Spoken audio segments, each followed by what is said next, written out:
Okay, all right, welcome to everybody joining us both recorded and live. And Rob, hopefully my trusty companion can allow people in as they join us. This is going to be a really fun one today. We've got our second installment of what we've called an Atelier.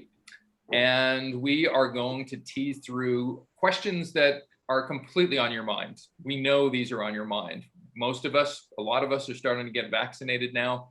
And we're having the question of, is the behavior that I established during this pandemic going to continue, or will it abate and return back to something along the lines of 2019 levels? And so we have served up 20 different questions today from an illustrious group of panelists. And if you join us and if you decide to unmute, if you could mute yourself again, that'd be great. Always the danger of having these things set up as meetings, but we like the interactivity of meetings, so we're going to keep doing it this way.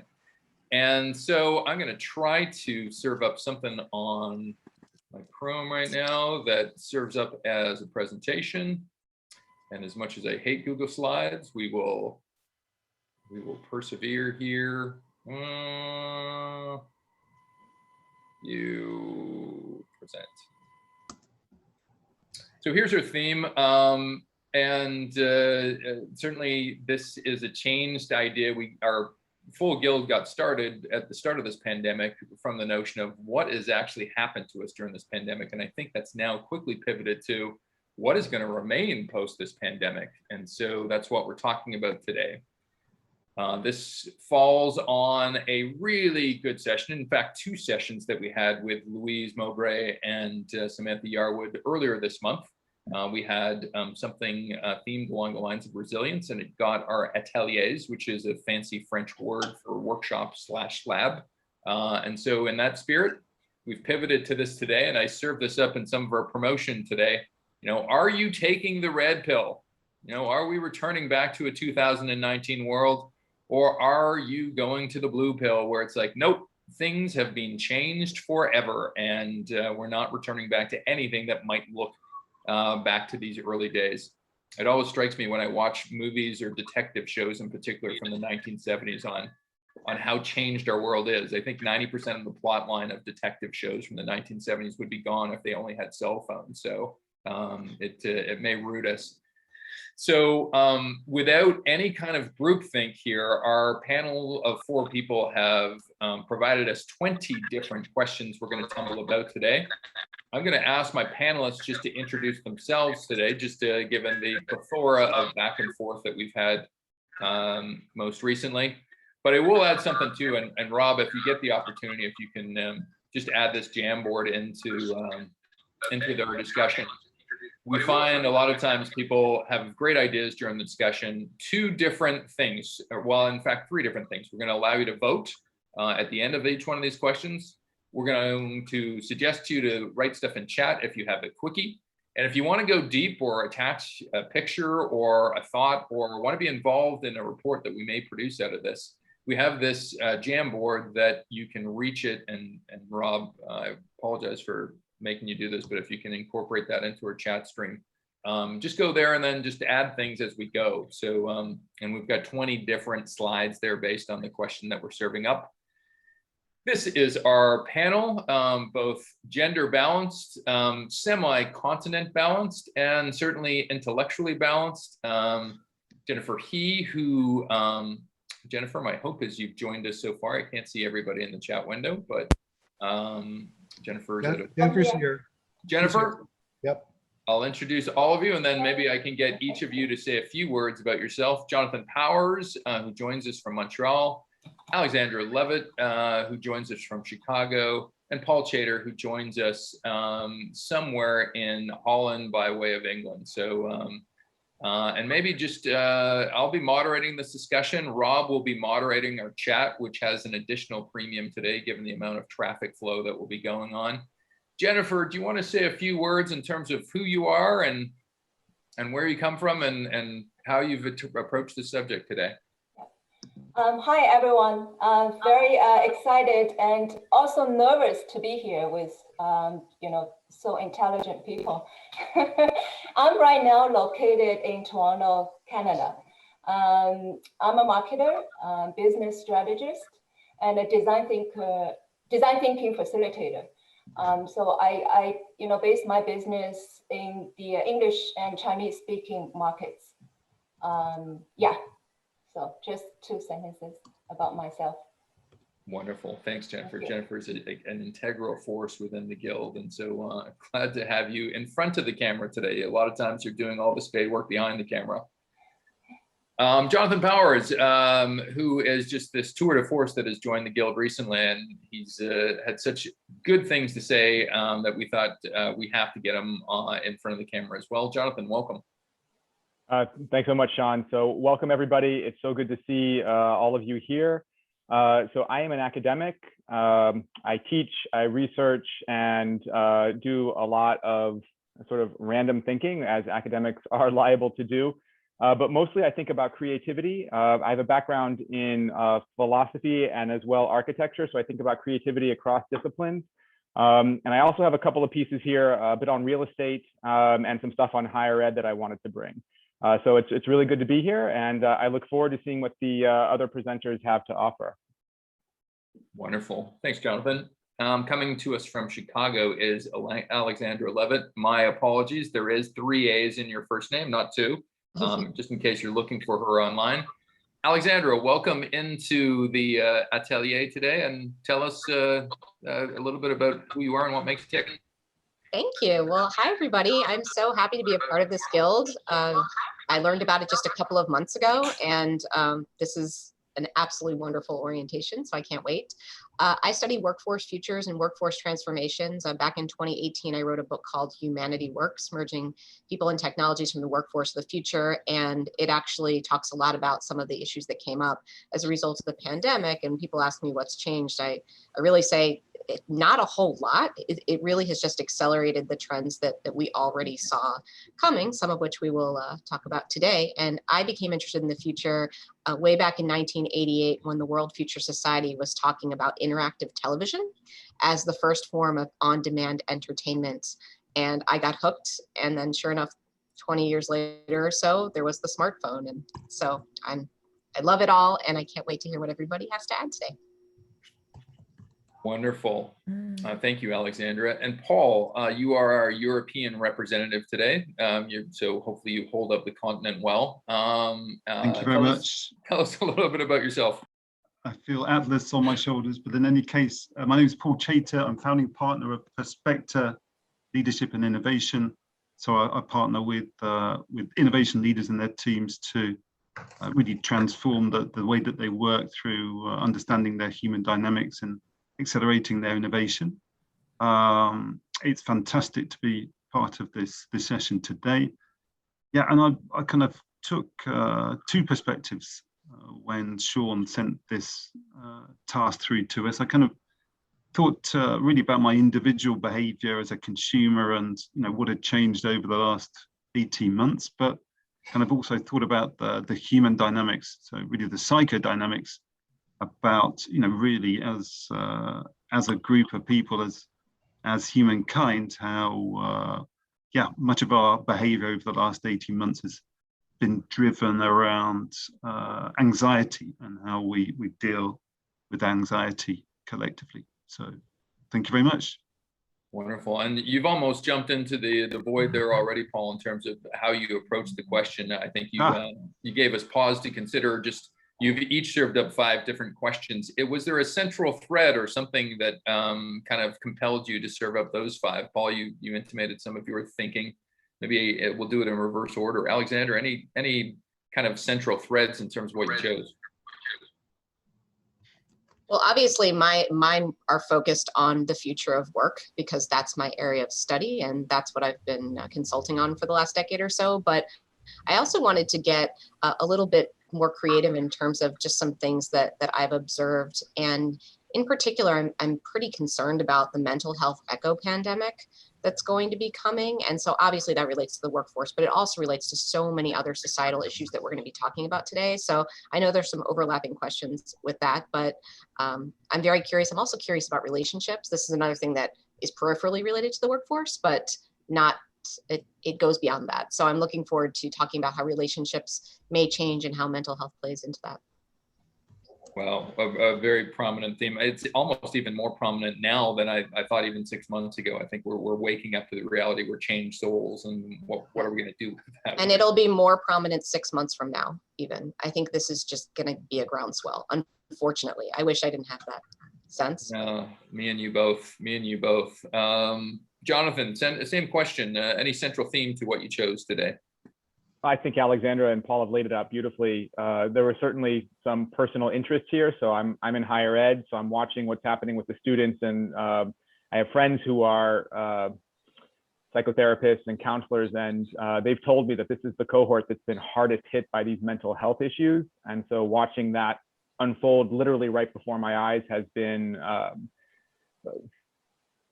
painful, I think is the word that comes to mind. It's been difficult to watch. And then I also wanted to bring a bit of the other stuff from my background in there. So real estate, and then of course the personal aspect here. So one of my issues is based on an ongoing fight with my wife, which I think this is definitely a theme that we've seen with the relationships here. Sort of, what tensions and pressures have been brought forward, these sort of larger macro issues playing out in our personal lives. Wonderful. And then Jennifer, you're first to step in the void, but before you do, any central themes to your choices? I've seen questions already going on in the chat room, like very much resonate with Alexandra's point on accelerated change. To me, like the changes were already happening, but the pandemic kind of accelerated those changes. And there's a cliche saying, the only thing that doesn't change is change itself. So that resonated with me. And with other panelists as well, it's the personal interests. I came up with those 5 questions. Because that's very business related, and I do quite a bit of business in China, and I have a team over there on the ground. So I've been thinking about both worlds a lot. Wonderful. All right, so just reapprising everybody that's just joined us on our format. We're going to have our hosts, Jennifer, Jonathan, Alexandra, and Paul. They're going to present 5 different questions. They're going to present different angles on the question, and then we're going to pivot to a poll that we're going to ask you. And most of these polls are pretty binary. It's like, it's either here to stay, we've changed forever, or it's going back to 2019 or something that looked, pre-pandemic. I know there's a whole bunch of researchers and futurists that like to nuance things to death. We are forcing you into a binary question situation, but we recognize there is huge nuance to what we're talking about. Please put additional angles and thoughts and links into our chat. And also, please put, if you could, there's a Jamboard that we've set up that Rob has put into the chat. If you want to go deeper or share pictures, certainly we're creating that as an artifact that comes out of this, and potentially we'll produce a report. So with no further ado, Jennifer, take us through your thinking. So, I've been seeing a lot of questions and discussions going on, like what will stay, what will go away. This is a very simplified, structure. This is just me thinking out loud. And when I approach that kind of binary questions, I don't think human beings are binary. And then I thought, okay, what are the levers? We need to have some handle to think those questions, what will change, what won't. So I think some fundamental things will not change. People's needs for social, the trust needs, and well-being needs. And the utility levers, I borrowed that from Renee's Blue Ocean strategy. I think a lot of you are very familiar with that. So I'm thinking of utility, levers, like when people deal with those situations, with pandemic going away, will that stay? So that's kind of my thinking structure, but I'm welcoming more inputs because, when Sean first approached me to attend today's session, I'm like, okay, I need to have some kind of handle But I don't have time to do complicated modeling. I think a lot of us know how to do that. So I'm like, okay, quick. But those levers are not like in priority order, because each situation we can move things around. And there, you know, I can already see a matrix picture, like how to decide on things. So that's me thinking out loud, and welcome more inputs in the Jamboard or wherever. And those are moving parts. So that's my quick levers. Thank you. And the first question I have is, you know, the use of digital collaboration tools. And we've all seen, you know, there is a digital boom during the pandemic. So I share some tools here because design thinkers we use. And, you know, there are tools, collaboration tools. Before the pandemic, as I mentioned, those changes were already happening. But the pandemic kind of accelerated this. So there are two prominent companies, they kind of raised their Series B funding during the pandemic. So those two, you know, investment happened like in 2020. So my question is, you know, they are on the growth trajectory, right? All those tools. And it was my first time to use G Slide last year. Scrambled to use Google Slide, and now I know how to use it. So those kind of changes. And my question is, the growth trend, will the trend be here to stay? And yeah. So and here is the poll. I've served it up in a particular type of way here. You've got a chance, and maybe some of your fellow panelists can chime in terms of this as people are voting. We'll give this about 45 seconds.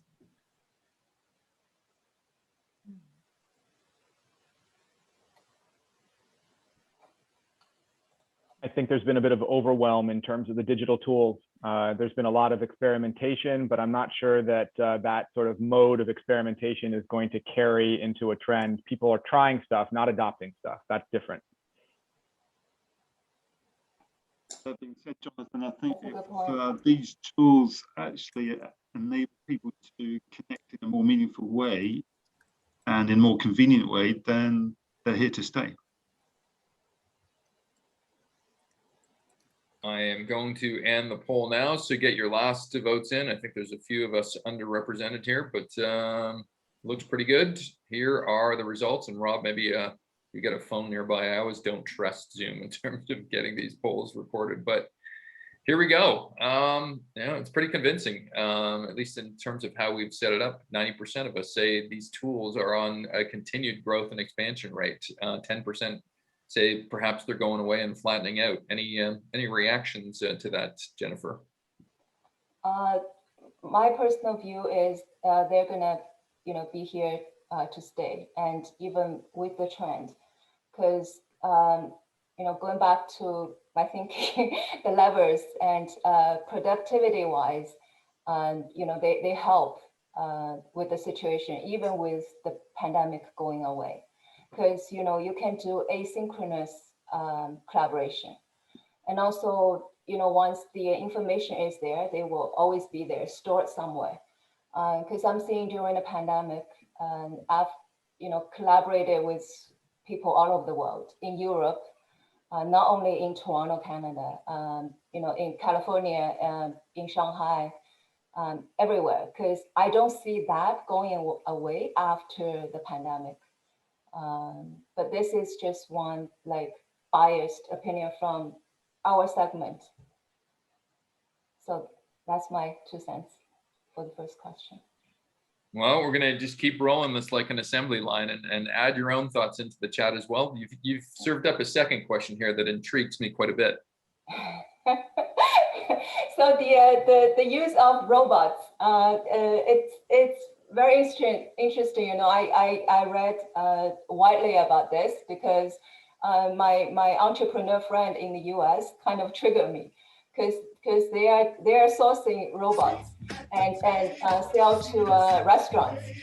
And I'm not in import and export business, but they told me like anecdotally, there is one cargo that they sold like half of the cargo shipment right away. So for the food delivery robot. And then I read, did a bit of desktop research, and this is actually happening in 33 nations worldwide for robots, like the disinfection robots, because there's no human touch in between. So for me, that lever is risk reduction, right? And the food delivery robots. And so quite a bit of technology going into those things, like not autonomous driving, but so they move around and with some kind of control system. Sorry, I'm not a technologist. Jennifer, I had an immediate association. I'm thinking about snowplows and how does the snowplow guy get to work? I'm thinking about the disinfection robot who actually disinfects the disinfection robot. Disinfect. Oh, that's interesting. So is that an opponent point? Like they will go away? It's just an association I had. Okay, thank you. So the question, yeah, coming down to the question, will robots take over the world?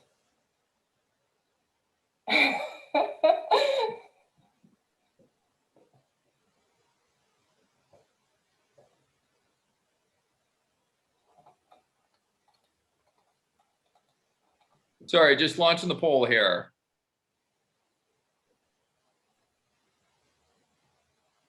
Ooh, this one's going to be a bit more of an even split there, Jennifer. Yeah, the robots.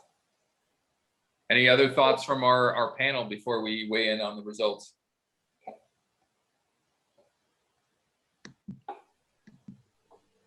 I think these things they're currently at the level of fascinating toys for the most part, and until we see that they can actually do the kind of work that humans can do, we're not going to see big adoption.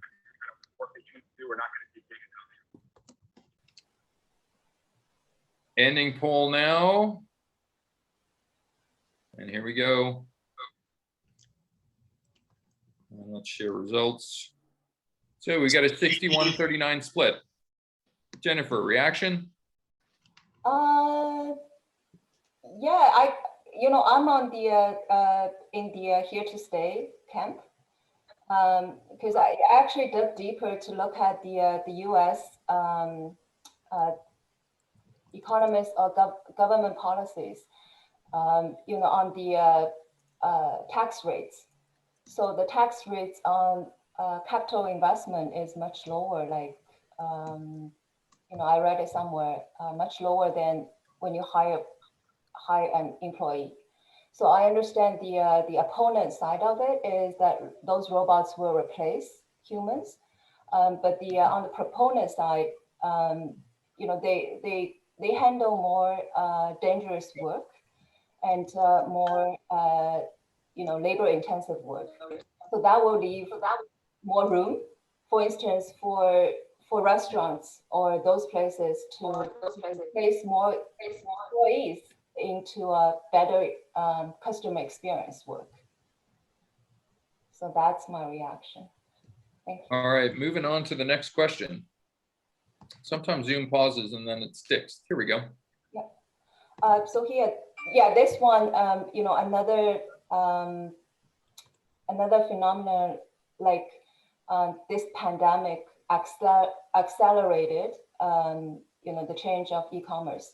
So, I'm not sure about everybody else. Like I haven't done any physical shopping except for grocery shopping for the past 1 year and pharmacy visits. So that was the only thing. And I think the e-commerce will stay, but it will be different, not like home related. When when the pandemic is over, people will still do e-commerce, and e-commerce will still increase, but it will be e-commerce everywhere, not only happen at home. and the physical store, that experience needs to change, and the online experience will need to be redesigned and improved.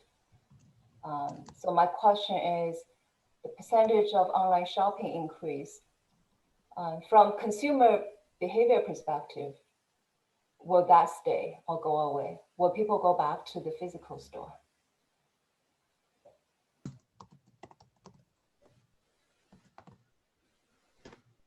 Launching poll now. I know one consequence I have on this one is my recycling box every week. We have recycling that goes out with paper every 2 weeks.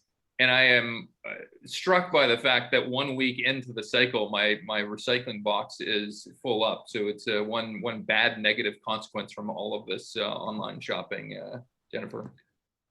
Sean, I'm going to offer a counterpoint there, which is that I think we're going to see the pattern of bookstores, which looked like Amazon was going to trounce everything, and then they bounced back. And the reason they're bouncing back is because what they provide, when you go into a small independent bookstore, what you get is a book sommelier experience. And this you cannot get on Amazon. And so retail is going to figure this out, that they have to deliver real experiences, and they are going to come back big time.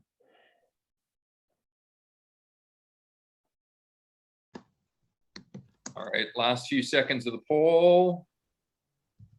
Here we go. Share results.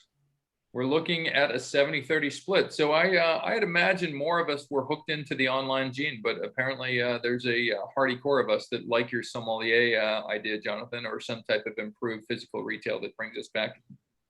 Thoughts, Jennifer? Thoughts, the physical space, that experience, as I mentioned, will need to be changed and designed if it's not already happening. Because there is a big social component. We human beings are social animals. So I do miss, that part, that when I can shop together with my girlfriends, like, the Sex and City scene, where we have coffee and stuff like that. So it's, that's why I said, the experience needs to be changed.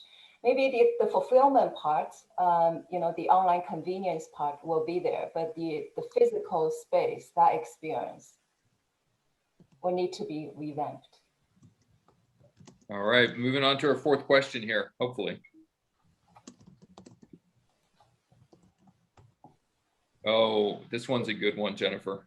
Yeah, international travel. So, again, like, I haven't traveled at all, cross-border, anywhere, like, for the past how many months? This, for sure, over a year.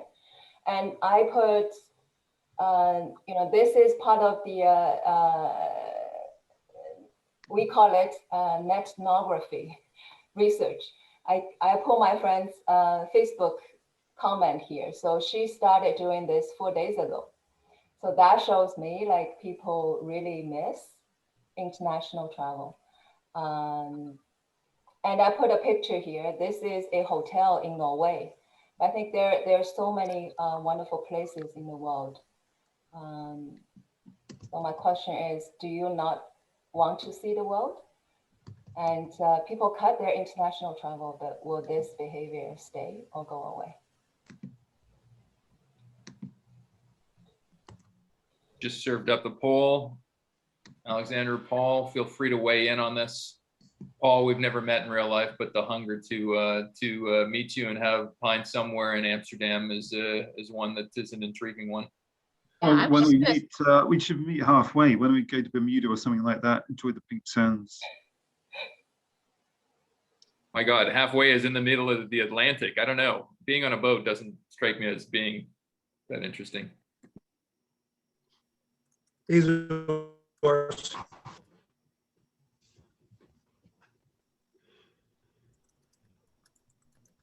About to end poll here. And here we go. We are a bunch of travel seekers here, Jennifer. Yeah. What do you think? Yeah. 88% air travel. We're going to flock back. The guild is very international and global. I was just going to say that. I was like, we're a very specific sample. I'd be curious to see what the general public would say about this. Yeah, totally agree. All right, we'll move on to the last question that you've got in line for us, Jennifer. Yeah. Oh, live performances. and another near and dear one. Yeah, so this is, I have a divider in between. On the left side, it's the before picture. We all get together, a huge crowd, and enjoy concert. And on the right side, it's what's happening right now is live in concert and kind of live streaming thing. So my question is, would this behavior, stay, and will the physical attendance level go back to a pre-pandemic level?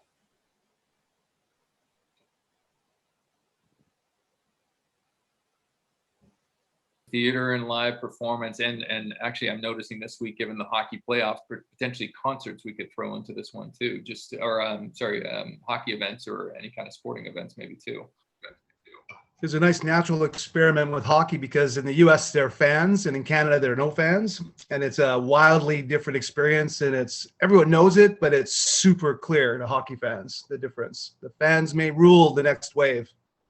Judgmentally, the games being played in the States are so much more interesting. It does, I guess there's a separate question maybe there, Rob, in terms of, do the fans affect what happens on the stage or on the field of play? There's no accident.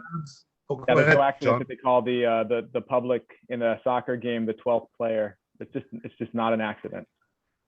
Oh yeah, I think there'll be a raft of labs just looking at that video, and they can analyze it in ways they've never had before to show different reasoning behind or mathematics behind the difference between fan experience and non-fan experience. It's fascinating. More natural experiments everywhere. Andrea, pretty convincing. Jennifer, pretty convincing here. 88% of people believe that, hey, sign me up for a Ticketmaster. I'm going to a concert or a theater as soon as I possibly can. Yeah, I'm not surprised. Yeah, I just think the definition of live has changed forever. Millennials expect a digital experience as well as being there and watching the events anyway. So it's always going to be omni-channel. I don't know. Is that Rob serving up his village people every time we? No, that must be somebody else. All right. Somebody's got an interesting dial tone. All right, we're starting to get the hang of this, I think. We're going to, actually, Jonathan, if you want to, I'm going to exit screen for a moment and fix a couple of your slides. If you want to borrow some time and talk about, serve up some of your stuff before we actually throw them on screen.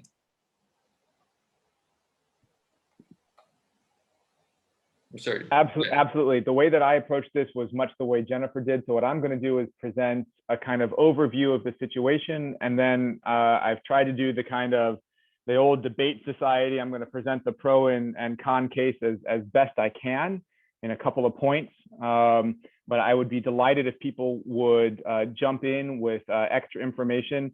There are statistics to back up a lot of what I'm talking about. But as we all know, statistics can be, well, let's just face it, they lie. So if you guys have information that you would like to add, please do so on the Jamboard or in the chat. That would be very much welcome. And Sean, whenever you're ready for the first one. All right, so scientific cooperation.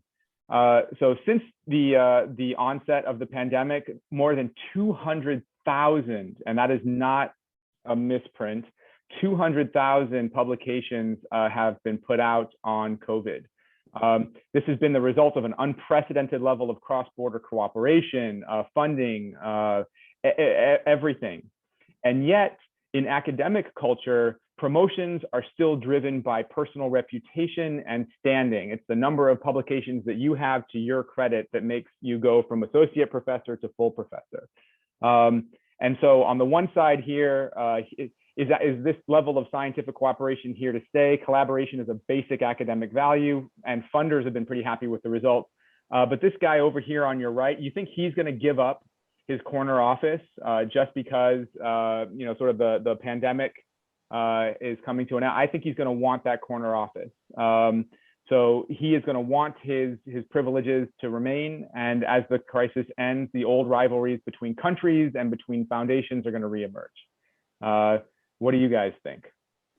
Quite honestly, Jonathan, I think this was happening in the business world, then there'd be somebody out there just waiting to disrupt the model. Okay, maybe this COVID example, shows the way forward, but yeah, it's got to be disrupted. Change the way that academics are recognized and rewarded. Other thoughts?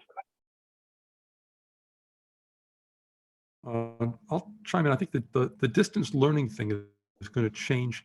It's going to create academic superstars where one well-known faculty member can teach huge numbers of students.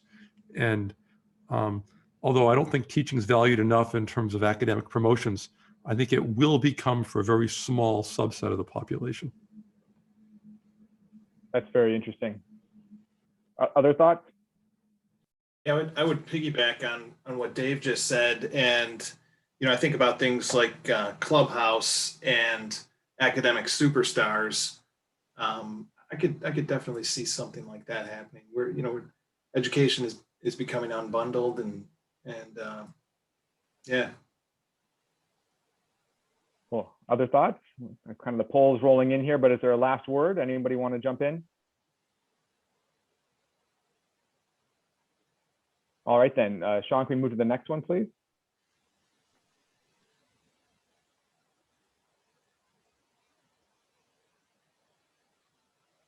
All right, so real estate. I thought for quite a long time about taking this apart, unbundling it, so to speak, talk about retail, talk about office space, and so on and so forth, and decided in the end to keep it as one big, ugly conglomerate and hear what you guys think about it. So let's face it, offices are empty.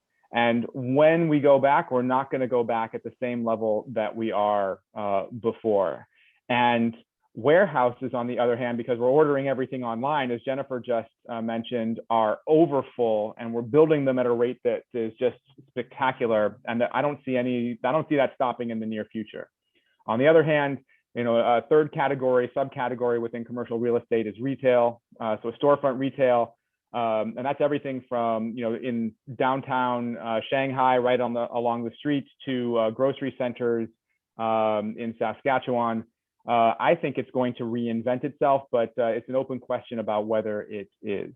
And so is the crisis in real estate here to stay? Is this something we're going to be living with for a generation or two? Each year, the refinancing of all these empty office spaces is going to send convulsions through the financial system. Or are we going to convert this? Is it going away? Is the crisis really just it's going to be a blip? 2 years from now, these offices are going to be on their way to becoming housing, which we desperately need in downtowns. And storefront retail is going to bounce back, and we're going to see a different kind of retail in downtowns, but still retail. What do you guys think? Oh, he's jumping in with the poll already. No extra thoughts? The polls are killing me. You guys love polls. We love polls, everybody. Just Jonathan, an immediate association, thinking about warehouses, kind of working on a kind of just-in-time principle. So of course there are flexible workspaces and everything, but it's all about just-in-time, just-in-space officing, isn't it? In terms of saving people money, and maybe downtown. The concept of downtown will disappear as well. Why are people downtown? Because it's close to the offices. Good question. That's a good point. Other thoughts? I think people in that industry, the commercial real estate industry, they have to come up with creative solutions. The reason why I'm saying that is,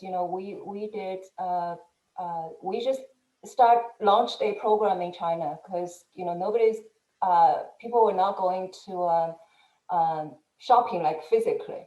So it came up with a pop-up store, like different experiences to attract different crowds. So we design experiences differently. and help those businesses. So real estate like businesses is what I'm saying. Very interesting, Jennifer. Thank you. Other thoughts? One last thought, perhaps? Sylvain's comment about communal living. This is another big one. These sort of developments that are going up in which retail, housing, office, all of it is integrated into a single development. This is a big new trend.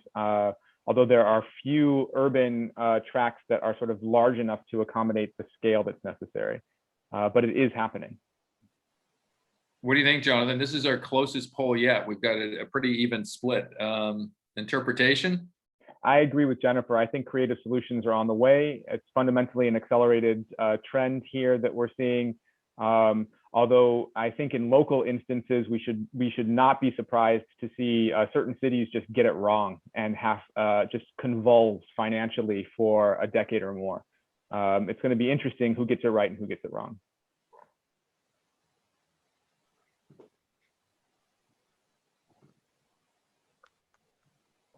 All right, so this slide is mistitled, and I apologize for that. It should be women out of the workforce.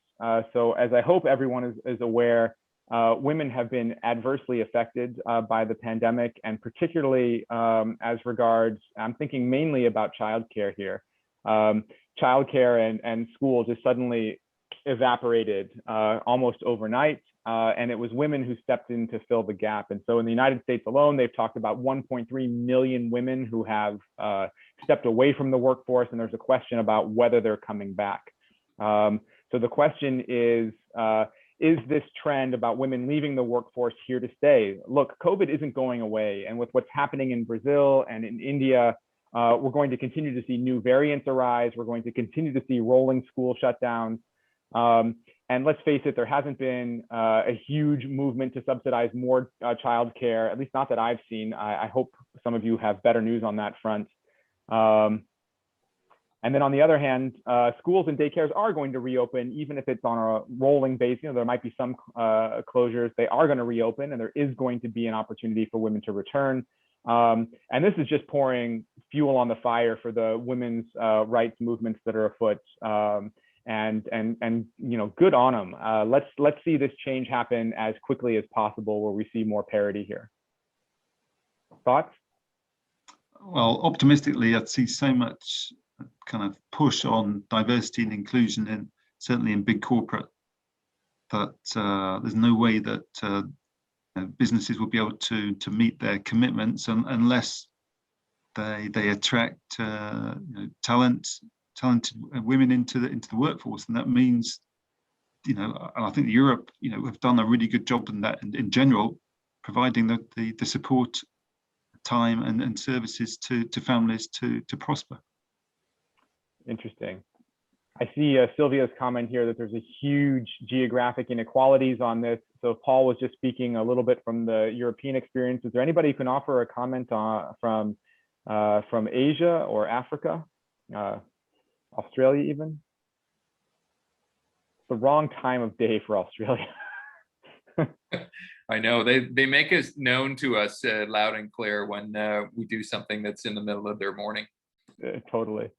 I'll offer something from Southern Africa, and I think how we evaluate all of this is so very different in Africa. I mean, the way we think about it in the Western, I'll say Western world, but certainly developed world, we've always had extreme inequality, and that continues to be a problem. In fact, it's been made far, far worse. It's almost desperate. So a long way to go. And part of it is education, part of it is culture, lots of work to do. But it's been made far, far worse. So it's a very long climb back.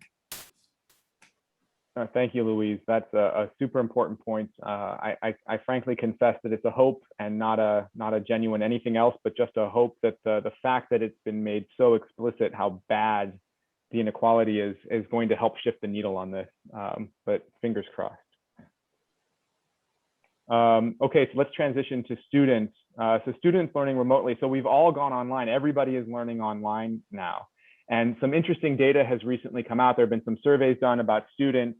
And And most students want to go back to the classroom, but there are some interesting discrepancies. And the big interesting discrepancy is that marginalized students, by significant margins, don't want to go back. They'd rather continue to learn online. It's not easy to guess why. If you had to deal with this kind of BS in your sort of face-to-face learning experience, you know, you don't talk like you're Black, would you really want to go back to face-to-face when you didn't have to deal with that? So I think there's a strong sense here that what we're going to see is, although there are going to be online options going forward, we're going to see a very strong difference. Marginalized groups are going to embrace these online learning options much more significantly. On the other hand, maybe this is going to go away because this has been an experiment in which everybody did it all at once. And diversity and inclusion have accelerated hugely in higher ed over the course of the past year. Lots of deans of inclusion and diversity are being hired. ACT and SAT, which are known for their sort of inequalities, are being rejected systematically across the board in North America and elsewhere. And let's face it, the longer term effects of online learning are going to develop. Students are going to have less significantly developed networks, not as tight relationships with their professors. So other stuff is going to come up. So are marginalized students, we're going to still see this huge discrepancy, or is it going to come back into balance? That's the question. Thoughts from anybody? I kind of hope it goes away because, you know, going back to the social interactions, I think humans, we need to understand and connect with each other, because that physical, you know, proximity helps. But I resonate with what you're saying, Jonathan, because my university professor mentioned to me, you know, he said Asian students, like, they're more active when it goes online. So in terms of participation marks. We've seen exactly that, which is that when you open up a channel where marginalized students, women, students of color do not have to be, you know, sort of the only voice, like the chat. They're much more active in the chat. So when they don't have to be the only voice in the room, suddenly they come alive. Very interesting. Yes. Other thoughts? One last thought? Yes, please. Yeah, I've been teaching at a college in Canada part-time, and I ask the students continuously, and it's a mixed answer. Everybody wants what they want. Some people want to be back in the classroom. Some people love the flexibility of remote. The things we're getting from the administration is that hybrid is part of the strategy. It's going to take 10 years to really have hybrid learning where people can get the choice. The best schools are rocketing towards hybrid. Agreed. I think it's going to happen much faster than that, and the schools that take 10 years are going to be left behind. The good ones are either already there or they're going to do it in 2 to 3. I hope you're right, Jonathan. It's just the pressure's on. So thank you everyone there. Sean, I think that's number 4. So okay, so this one I have no data whatsoever. There are no data points here. This is purely anecdotal, but I think we all know at least one person, and I know a few, who are sort of, you know, self-declared introverts. And they love this confinement. They think it's the best thing that's ever happened in their universe. They can't, you know, they don't want it to end. And I have the question, how long can they really stay in their bubble? So let's say here, the conditions for this, what I'm calling the introvert lifestyle, I'm kind of comparing it to LOHAS, lifestyles of health and sustainability. Look, this already exists in a certain sense in marketers' minds. There are already products for it, like this pair of socks that I have up here on the board, which, you know, honestly, I want a pair. So if anybody knows where I can get one, please let me know. And then let's face it, office cultures do often suck. Who really wants to go back? And yet at the same time, dating happens out, eating out happens out. You know, introverts are going to need to get back out once things open up. This whole sort of lifestyle thing, because it was forced on them, seemed great. But once the options open up to be out, they're going to want to get right back out there. Any thoughts on this? I have a comment. I think the introvert lifestyle, is it like pandemic agnostic?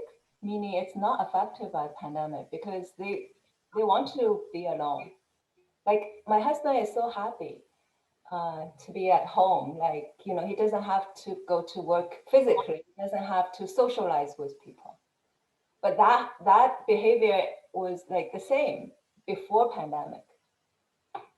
That's the question. Is he going to get back out a little bit more, or maybe even much more after the pandemic? You know, because he hasn't been able to. Maybe he loved it, but nobody else could do it either. So that's the question.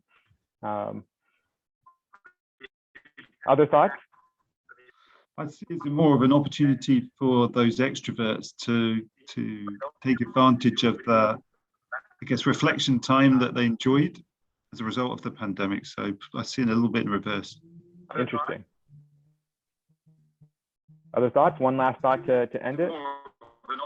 Oh my God, a perfect 50-50. Oh man. All right. It'll be interesting to see how this plays out. What's your thought on this one, Jonathan? You served it up as an intriguing, and I think people have studied this a little bit, but where are we in 2024? Are we all still in our homes preaching hoogie, or are we getting out again? It's less that than I think this will be a recognized market segment, and not just a market segment, but a culture. And so my wife and I were discussing this, and the question that arose is, can you imagine a novel, so cultural production, right? Can you imagine a Netflix series that takes place in a single apartment, and most of the plot is actually people not going out of the apartment? So not like Seinfeld, but even more contained, and people identify with it. There's a market segment large enough to support that kind of cultural production. And I think it is here to stay. Sounds like Big Brother. Yeah, well, that's our entire life right now. Most people were just they weren't working though, right? Big Brother they're socializing, great experiment. But I think that this shift is again another experiment that just has worked out. There's some people that have already done this for 10 years. There's another 10% that are just going to do it and realize that their life just got a lot better and a lot less anxious. Yeah, I think that's a great point, Rob. And I think Sylvia just dropped another one in the chat, that this is a kind of introvert extrovert is often a preference. And so we kind of expressing it differently in this current moment. Any case, thank you, everyone. I look forward to the next 10. And just to set everybody in the room, some of us have joined late. We are serving up questions that are we changed forever by the pandemic on certain questions, or are we here to are we going back to something that looks like 2019? We're debating these. We've gone through 10 questions. There are 10 other questions to go through. And I know we offer up the opportunity to answer our poll, but please put any of your thoughts in the chat that adds some context and layering to the questions. As well, we've got a Jamboard that we have pulled together, so please place any visuals or thoughts or links or anything that you have that supports one or another one of those. And there's 20 different slides on that Jamboard, so they function as kind of maps for the future questions. Our next set of 5 is going to be presented by Alexandra. Hi, everybody. I'm not sure what we've got on the screen. I did not create any slides, but I am happy to take you through some questions that are on my mind. Some of them have to do with the future of work, and others are just things that I've been wondering about that I would love to get your thoughts on. I'm actually not sure how you even phrase these in a poll, Sean. I don't know. Maybe I'll serve up the poll because I did some creative interpretation. Then you can speak to its. That sounds good. That sounds good.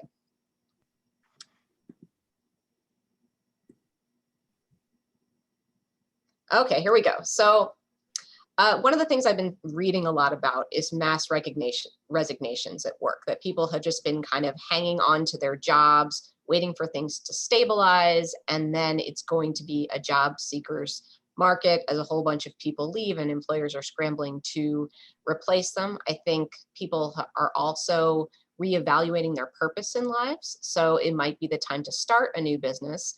On the other hand, a lot of people have had an extremely hard time financially through the pandemic. Many businesses have failed, and not just in the typical industries like hospitality and restaurants. I mean, there have been It's been a very, very difficult time for small business. So it could be a better time than ever to actually have the stability of a job. And so I would just love to throw this one out to you guys and see what you think is going to happen with people in terms of the way they're earning a living. Are people going to look to post-pandemic period to make a whole bunch of changes that they were afraid to make beforehand? Or are they eager to stick with what has been working, even if it's not an ideal situation?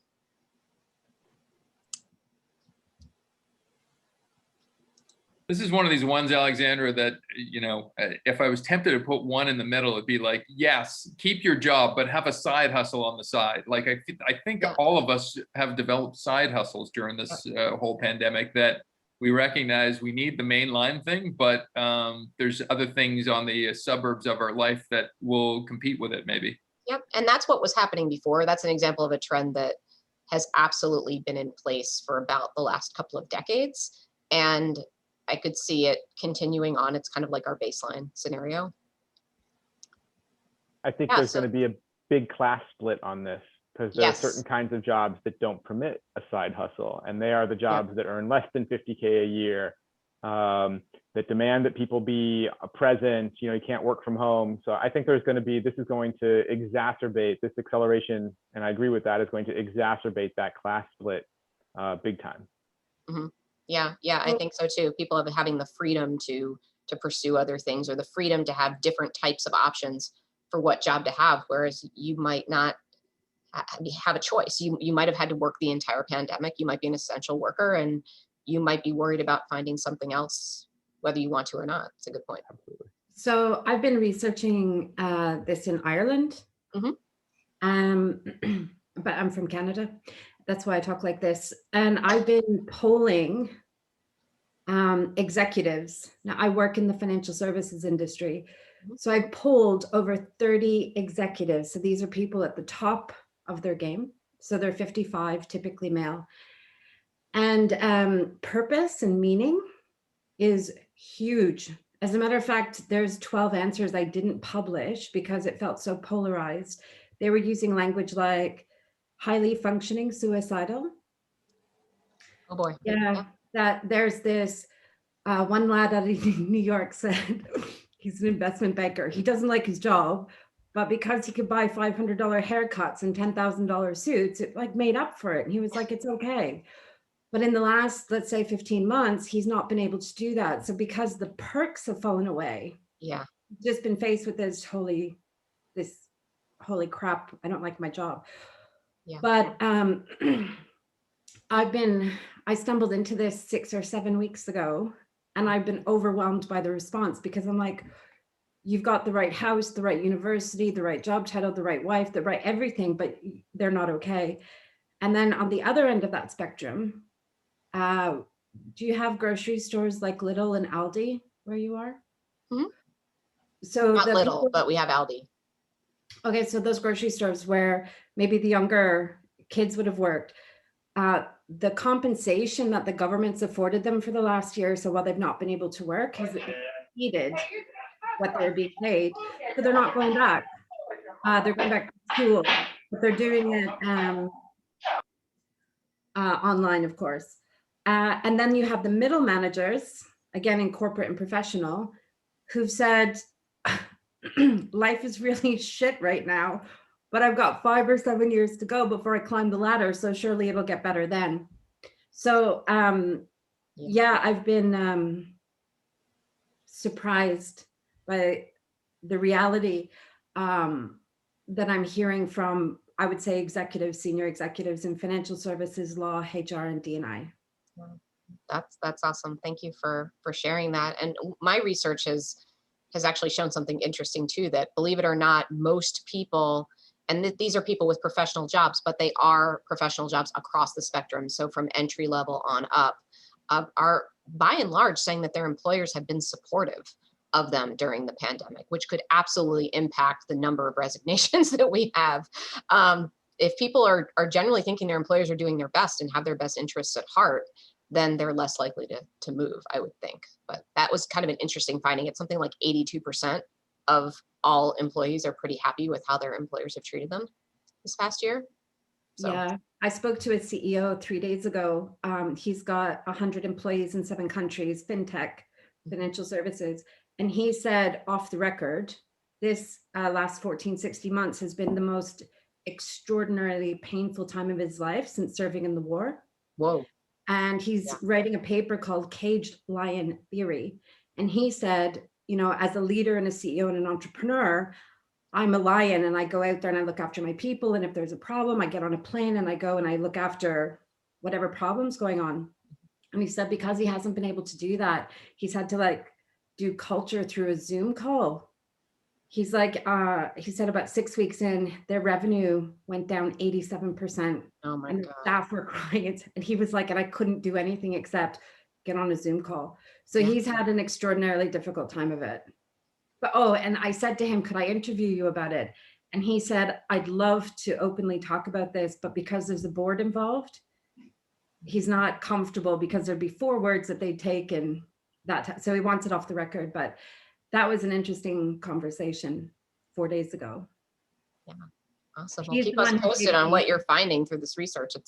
It's fascinating. I posted a link in here. I took out the polarized statements of highly suicidal because I felt it might be fear mongering, but I went with the more bell curvy comments. But I put a link to the PDF in there. If you want the raw data that I've not published, add me on LinkedIn and ask for it. I'll share it with you. Sure. Cool. All right. So going on to the next question about entrepreneurship. This one is somewhat related. A majority of us got really good at something professional or crafty in our pandemic world, or we're already good at it. Are we all startups in waiting? Are we all startups in waiting, or aren't we, I guess? So the here to stay is we'll see a new wave of entrepreneurship that people really want to get out, find their meaning, find their purpose, start their own thing. Or the alternative would be, I've got to keep financial stability.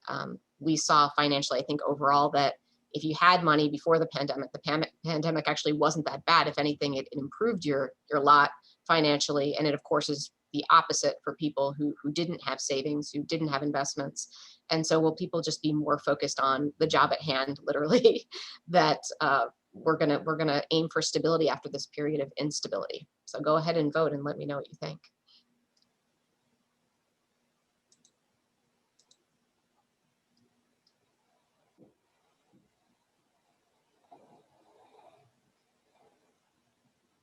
Okay, so we have a 70-30 split.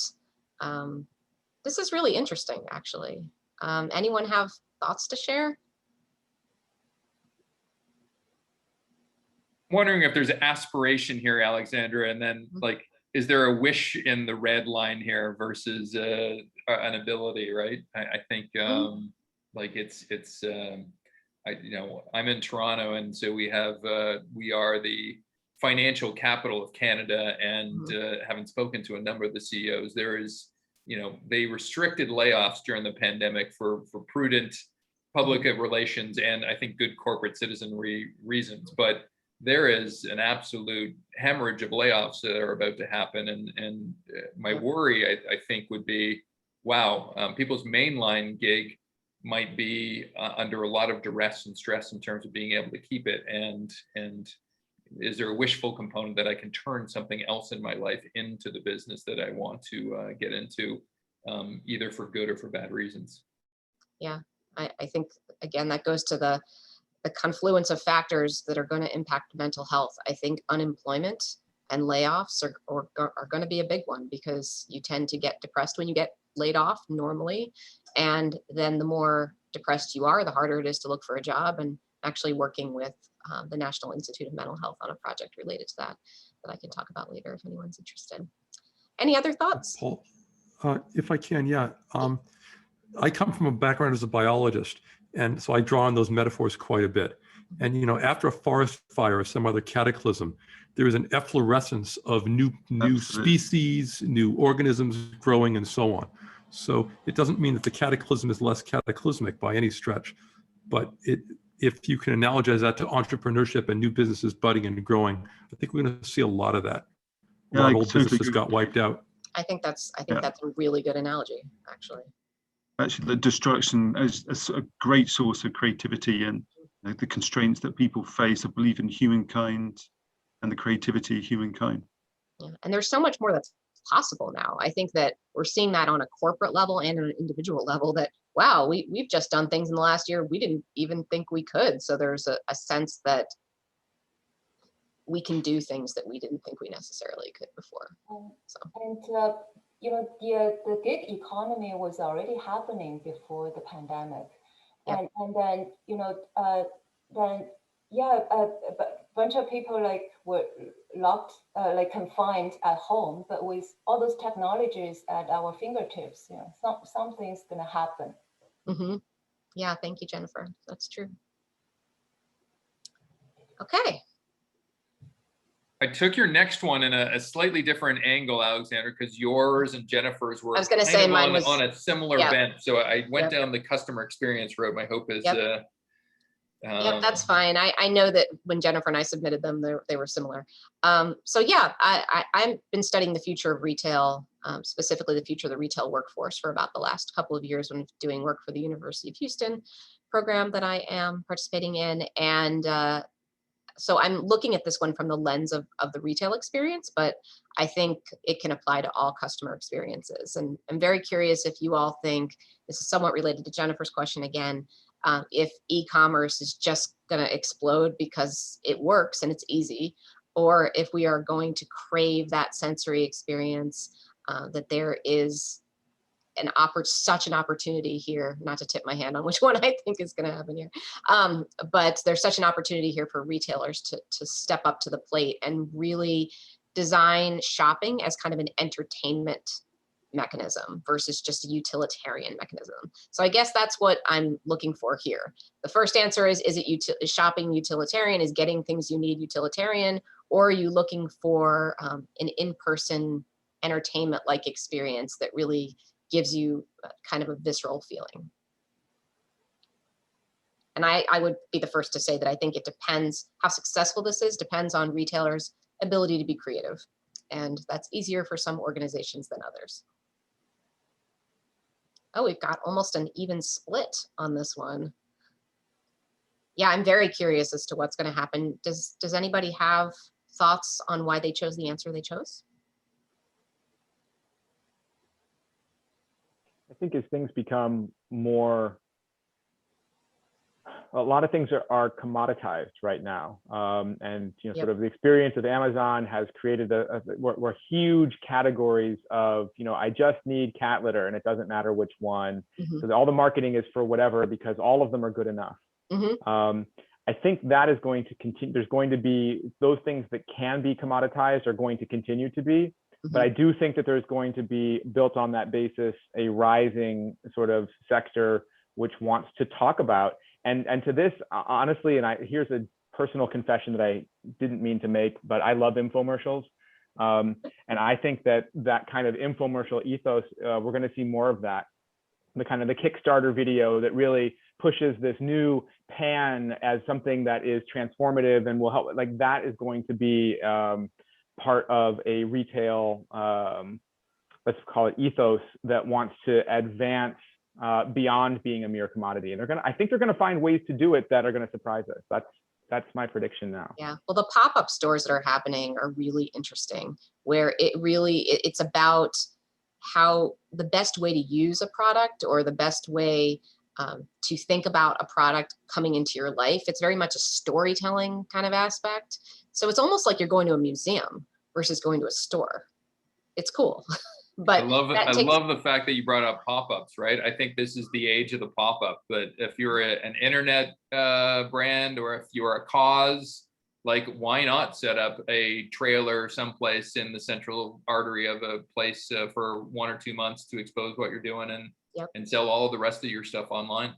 Yeah, and Jay's absolutely right. The fulfillment of this can be online or can be in the back warehouse, as opposed to you've got that kind of front of the store where it's the show, and the back or online is that's the mechanics of how it all works. So actually, this is how I see retail on the storefront retail. So downtown retail, which comes at a very high square foot premium, is going to be driven by that.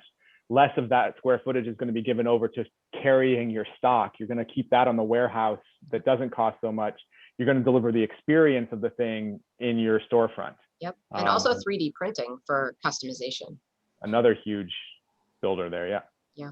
I could Cool, guys. easily see Jonathan on 3 installments of 1999. Get the Jonathan Powers experience, couldn't you? But wait, Sean, there's more. And we actually advise one of the Canadian brands going to China, like if you want to open up traditional stores, you are for sure will be dead. There is no way, going through the traditional way, don't even think about it. All right, so this one has really not a whole lot to do with my area of study, but I'm just curious as to what a group of really smart futurists think about this. Polarization, it's really, really bad in the States right now. And I think to some small degree, we saw people come together and get through the crisis in a united way. But overall, I would have to say that people have been very drastically separated by the recent events, such as our presidency here in the US was very, very polarizing. The vaccine, for some reason, debate and masking is really polarizing. Don't ask me why, but things have actually gotten significantly worse here in this domain in the last couple of years. So I'm curious if you think post-pandemic, from a global perspective, because we all come from all over the world, is polarization on the rise, or are we all going to come together in a more harmonious society?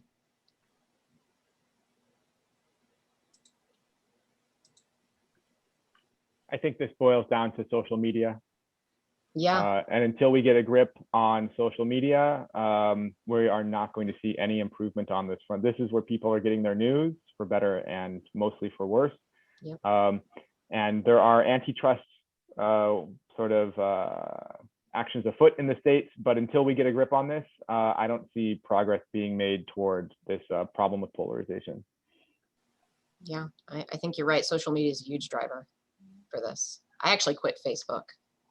Very controversial, but I just couldn't take it anymore. Oh, look, a 50-50 split. Wow. So some of the people who think that we're going to come together, I'd be curious as to your points of view. Why did you vote that way? I mean, that would be great. Yeah, I voted for that. Go, Louise. You're the hopeful one. Yeah. Yeah, I am. Very much so. Well, I think our reality is what we created. If we're hopeful for something better, that's perhaps we'll have some hope in creating it.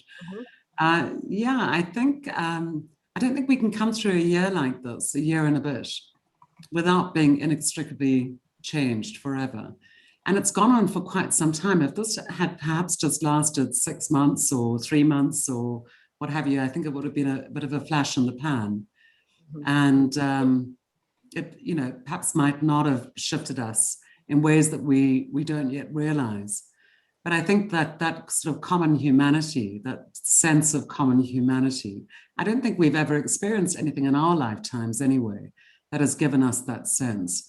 And, from young people to all the way, right the way through to the people who are going to, perhaps live to be 100, and young people are going to live to be 150 or whatever the prediction is right now. So, yeah, that connection, and also just that deep sense of knowing, if we've come out of it lightly, if we've come out of it okay, we all know somebody who hasn't.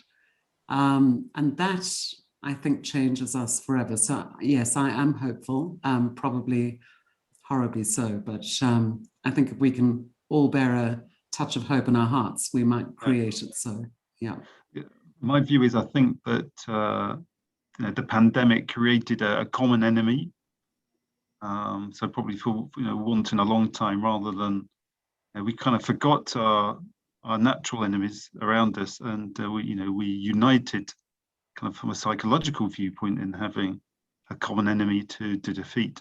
So there was no propaganda needed, and I think that probably goes a long way to explain that at least that shift to collaboration. Well, I hope that's been happening on a greater scale elsewhere in the world. Somehow here in the US, we have still found a way to make the pandemic polarized. I mean, it's kind of like, it's science, folks. Like, it's it shouldn't really be up for debate, but it is. The So other thing is that it's really, sorry, I don't know who see else speaking. that, yeah, I see Yara has a hand up. I just wanted to wonder if we could get another voice in here. Where? Oh, hi, sorry, I had a meeting, and I'm a little bit, I like to say sometimes when I have meetings, I look a little bit better than Mark Zuckerberg because I work with computers. Hi. So actually, that's something that I was thinking about with the polarization, because I try to invest in like the future and current generations. And so I think some of this is, it's like a root cause analysis, right? If any of you do like IT auditing, you're looking at the root cause. So I like thinking about the brain and things like that, but also what, everybody starts off as a baby. What are they exposed to that makes them who they are? So I'm really intrigued by that question about polarization. I am talking with people right now that are thinking about making like critical thinking curriculums. So yeah, with social media and stuff, the only thing is, I think that has some impact on the brain, and there is hope because a lot of people, now that this has been out there, they are trying to hopefully influence the education system and stuff to engage in like critical thinking, collaboration, especially since, automation is happening. So even the coding languages we do today, 20 years from now, the kids growing up, they're not going to be exposed to the same languages. So I do have some optimism because there are people trying to work on this issue of polarization, but it's really about, I think, just my opinion, it might be how different people around the world respond in terms of policy and things like that. There's something that it kind of sounds like NIST security framework work, but now that there's a lot of countries, it might not be like a unilateral world in the future where there's just one country that's dominating. There's going to be it might be multilateral. More than one country is being invested in developing their economies. So if there was a major, conflict or something like that, you would have many countries being like checks and balances, and their education system is developing. So yeah, I really like that question, and that's something I think about because as countries develop, there's technologies that can be used for good and bad. Same with social media, it can be used for good and bad. So there is hope there, but it kind of depends on how policy responds, I think. But that's just my humble opinion. Yeah, no, Thank you. That's you guys have all had such amazing comments about policy and education and ways that we can potentially impact this. Okay, I'm on my last question now about relationships. This one's a doozy, Alexandra, and I'll forewarn everybody, you don't have to answer it as a person. This is not about your relationship, it's about everybody's. Right, this also has nothing to do with my area of study, but I'm just curious. It's one of those signals I'm kind of watching to see. During COVID, like, did this bring us together interpersonally, or did it force us apart? So this one has 3 answers. Thank you, Sean. So here to stay 1, we learned to get close to our loved ones, and we're stronger than we ever were. Here to stay 2, we learned the dark side of our loved ones, and divorce rates and breakups rise. And going away, nothing much is going to happen. 2019 relationship norms, things will progress at baseline as they were prior to the pandemic. Sorry to complicate your live on that one, Alexandra. Oh, no, that's okay. I just didn't I figured there was a bifurcation of what the pandemic might have happened to us. Yeah, no, you're right. So many of these could have had 3 answers too, so. I'm seeing that individuals who have experienced some form of trauma, or they're calling it COVID PTSD, who don't have strategies and tools to manage their inner turmoil, are more difficult to live with and require people around them to be far more mature and emotionally intelligent. So if you have an individual who is expressing unconscious trauma, work, rest, play, in the shops, we see this a lot in the shops right now. People are so stressed out that very mild things are causing bigger explosions. So I would imagine what I've been hearing and seeing, particularly in Ireland, is huge breakups, lots of people opting to be alone, but then Tinder is on the rise. maybe for immediate gratification, but long-term preference is to be solo. I expect that to change when the pubs open and people are forgetting about how dire it's been, but we'll see. Yeah. So, and that's, I think, reflective of our answers here, that once things go back to normal, at least in terms of how you can see other people, I think that's been part of the problem. You haven't had a lot of options because you haven't been able to date because you can't go anywhere. So once we return to norms, we've got 32%, about a third of us are saying that it'll go back to however it was beforehand. I think most people are saying that they've come out stronger, which is wonderful. That's encouraging. And love wins. What'd you say, Shannon? But it's encouraging to see that love wins. Yeah, yeah. And I think this isn't just romantic relationships, but friendships also. I mean, I would love to see a resurgence of relationships that we've let lapse. This didn't happen as much as I thought during the pandemic. I kind of figured with everyone having so much time on their hands, they'd be using it to reach out to people they haven't talked to in 20 years. I haven't personally seen that happen in my social network, but I don't know if anybody else has, but I'd be interested in whether that's happened already and whether you think it's going to happen. I have two mini comments on this one, Alexandra. Okay. First of all, I read an article yesterday on China. There's an epidemic that they haven't had to deal with before, just meteoric rise in divorce rates in China. So from a Chinese perspective, maybe Jennifer can chime in on that, but it seems like if you don't have the workaholic ways that you might have, you suddenly realize, oh my Lord, I have to coexist with this human being, right? Similar to how Japanese retirees, they've created community centers for retirees because women candidly just can't stand their husbands coming back home and spending hours with them. So conversely, on a good note, that my 23-year-old neighbor was confessing to me the other day, it's like, how the heck am I ever going to find a boyfriend or potentially even a future husband in the last year and a half of not being able to interact with anybody new? So just a couple of... Well, maybe that's why she was talking to you, Sean. I don't know. Say it one more time, Paul.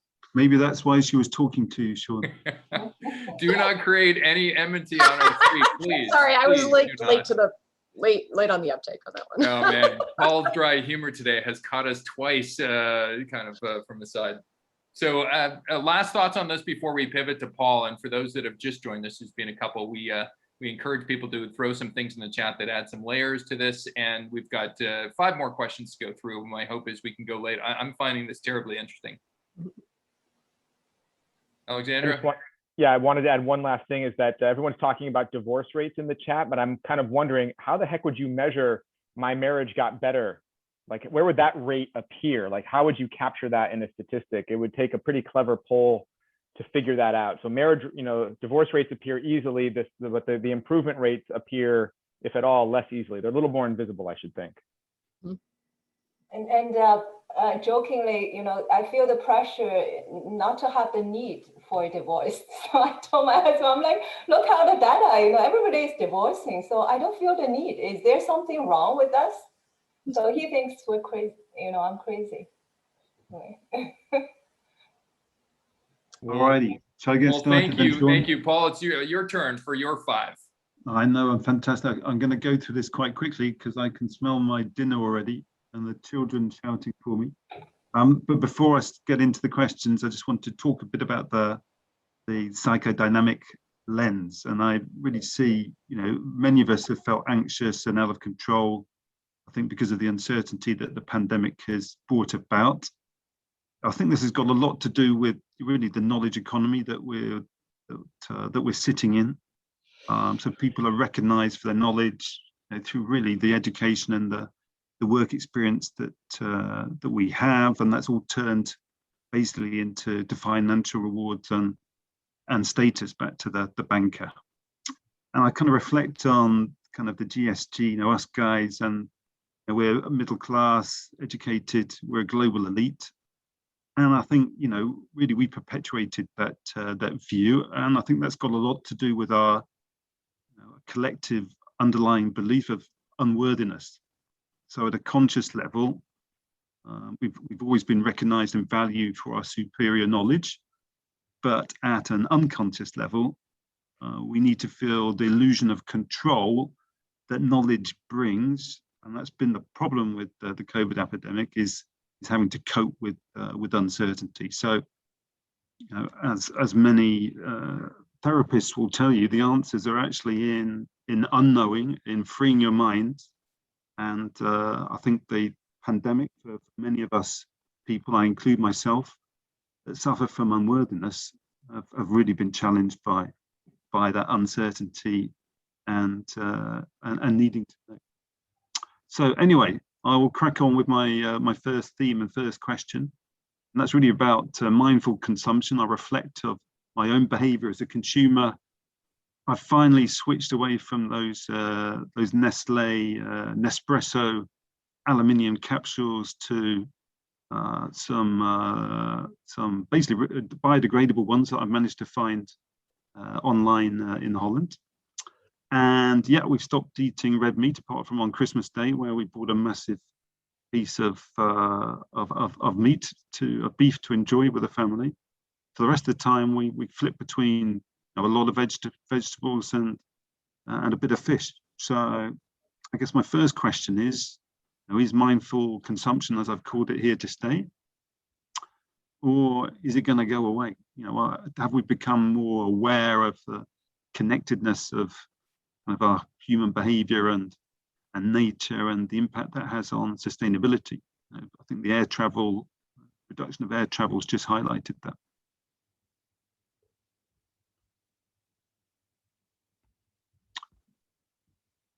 Is Sean with us? Do you want to put the question up, Sean? We lost him? We've lost Sean. Does he need to be let back in? Should we let him back in? Rob, do you have access to the poll? Perhaps we can maybe we can just do a show of hands as a quick hack. That's a good idea. So A is mindful consumption will continue. And B is, now I'm going to go straight back to my less mindful consumption. I'm going to eat lots of meat and buy Nespresso capsules again. So can we see a show of hands for A?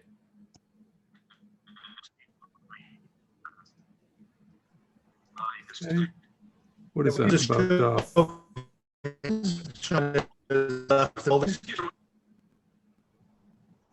Okay, thank you. Show of hands for B. No mindful consumption here.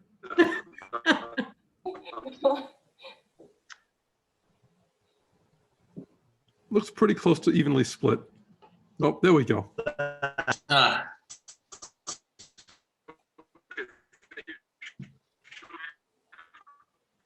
Very good. Anyway, I'm going to keep going. The second thing that I brought up really is about work-home life. Driving around my Jeep. Can you hear me okay?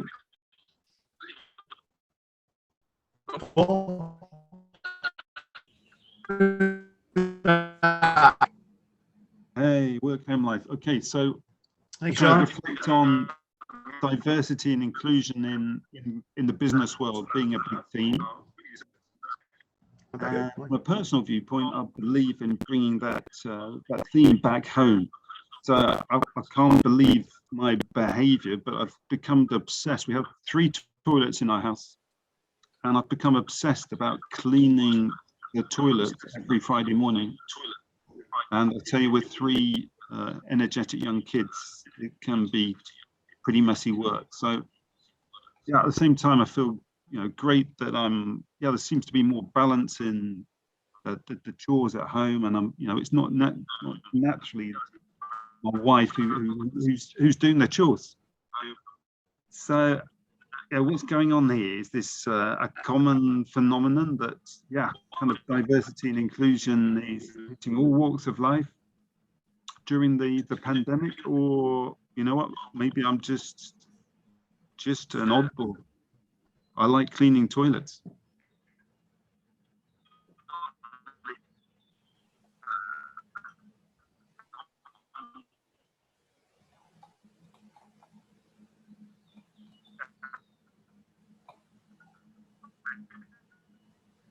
This is kind of related to the earlier question, Paul, too, isn't it? Like how women are leaving the workforce.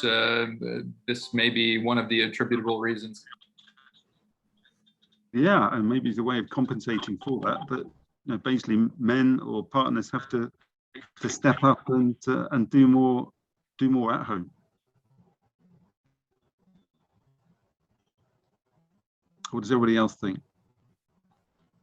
Jonathan, you always have lots of ideas. I think we're going to go backwards a bit as the pressures come off. I think we're going to see less contribution from partners as the people go back to work.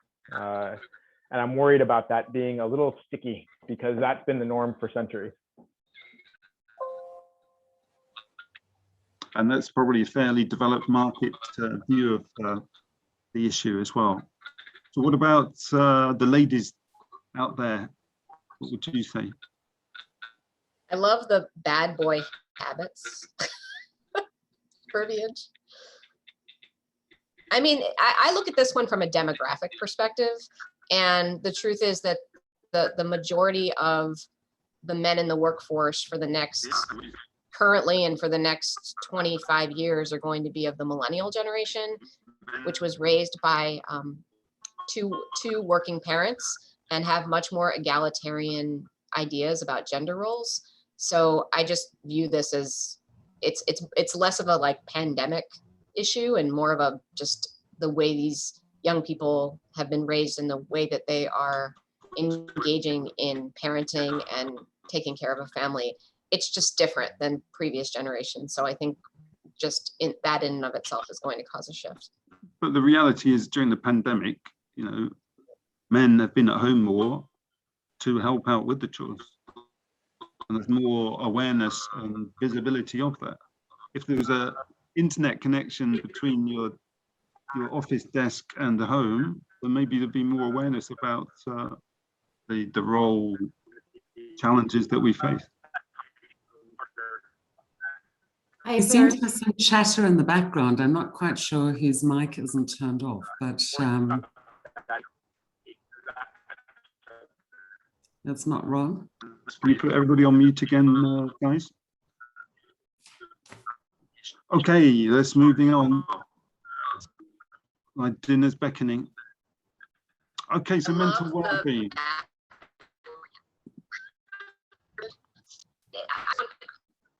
Majority of the men in the workforce when for the next 100 will be a millennial generation, which and in general. So I just it's less like pandemic of the way these people have raised in parenting and family.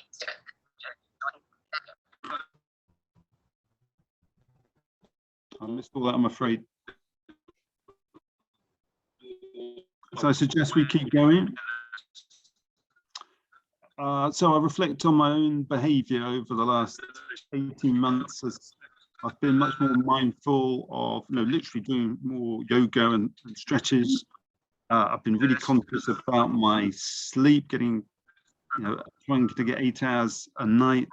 And I couldn't believe the last bit of behavior is that I actually switched my drinking pattern away from alcohol here to what they call 0.0 in Holland. And it's the sales of alcohol-free beer, Heineken, have absolutely surged over the last 12 to 16 months. So what's going on here? Are we going to carry on drinking alcohol-free beer? Or are we going to move back to conventional beer? Is our state of mind that important to us? Was it just a way of dealing with the pandemic? In fact, we got 3 answers that Sean's put up for us. I thought we'd provide a flourish here because certainly if I look at my blue box, I would say my alcohol consumption, just based on the fact that I'm drinking at home, not away from home, has gone up, but potentially it's gone up in total. So drink better, drink more, or drink like 2019. So when all those parties happen,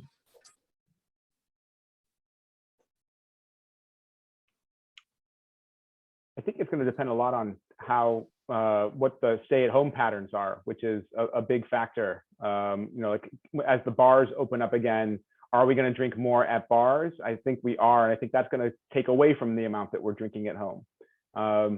So I do see a return to sort of habits of 2019, but with the caveat that the extent that we stay at home, that's the level that we're going to drink. We're going to keep the same drinking pattern that we have at home, and to the extent that we go out, we're going to drink just like we did in 2019 when we go out. And if you think of the drinking Ethan, as sorry. I couldn't imagine myself drinking non-alcohol beer. I mean, I love beer, but I think, you know, maybe the vaping craze started this all off. You know, people realized that they could, I guess, get some type of buzz without the bad stuff or whatever. There are, you know, definitely different types of solutions out there. I mean, I enjoy the habit of putting a bottle to my lips. It's nice and cold. It tastes wet. It tastes fizzy. It tastes 90% like beer, but I just wake up feeling great. I think it also depends on the country and society, because sometimes when you do business pre-pandemic, and probably this will happen post-pandemic, in some societies it is very normal to go out and have a beer and drink. So it might also depend on what part of the world as well. All righty, guys, we've got two quick. If I can jump in on this, just real quick. If we think there's going to be a mental health echo pandemic, and we think of drinking as a form of self-medication, then I would argue that at least for that segment, it's going to go up substantially. But given our collective anxieties drop, maybe there'll be less need for alcohol.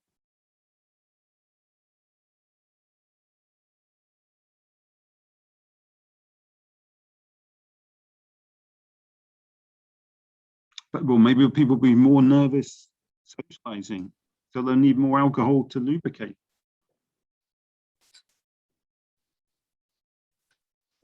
As you were saying about the deliveries, like Uber Eats or whatever, Agustin talking here, is the same thing with specific spirits. Like there's now deliveries for beers, imported wines, specific delivery systems just to ask for some type of spirit delivered to your door and indulge with that. So I think it's can go up with all the entrepreneur thing, right?